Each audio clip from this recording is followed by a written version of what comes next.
आज हम कक्षा 5 का सिलेबस पर्यावरण में से फसल चक्र नामक एक टॉपिक पढ़ेंगे। फसल चक्र एक ही खेत में निश्चित समय में निश्चित फसलों को अदल बदल कर बोना फसल चक्र कहलाता है। फसलें पानी व तापमान की आवश्यकता के अनुसार अलग अलग समय में बोई जाती हैं। ऋतुओं के आधार पर भारत में मुख्यतः ऋतुओं के आधार पर ही फसलों को वर्गीकृत किया गया है, बांटा गया है।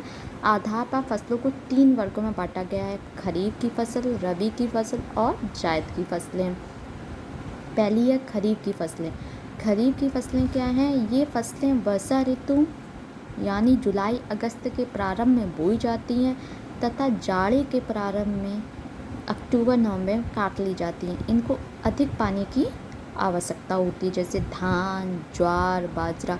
धान की क्या है, जब हमारे खेत में धान हो जाता है तो हम खेतों में जाते हैं पानी में और तब हम धान की कटाई करते हैं, जो कि पानी घुटनों तक पानी होता है। दूसरा है रबी की फसलें। ये फसलें जाड़े के प्रारंभ में मतलब सर्दी के प्रारंभ में अक्टूबर नवंबर में बोई जाती हैं तथा गर्मी के प्रारंभ में मार्च अप्रैल में काटी जाती हैं। अभी क्या है, अप्रैल का महीना चल रहा है। इनको अपेक्षाकृत पानी की कम आवश्यकता होती है, जैसे गेहूँ, चना, मटर, सरसों आदि रबी की फसलें। इस टाइम क्या हमारे खेतों में गेहूँ की कटाई चल रही है।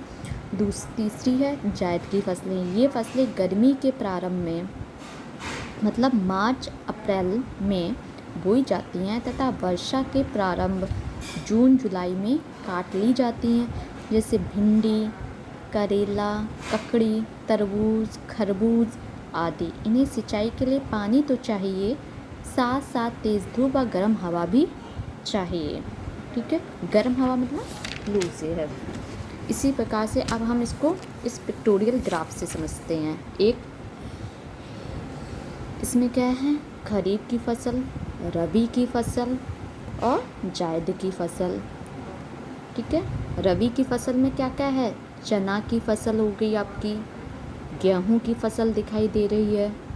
इसी प्रकार से जायद की फसल में तरबूज, भिंडी, करेला। खरीफ की फसलों में क्या है,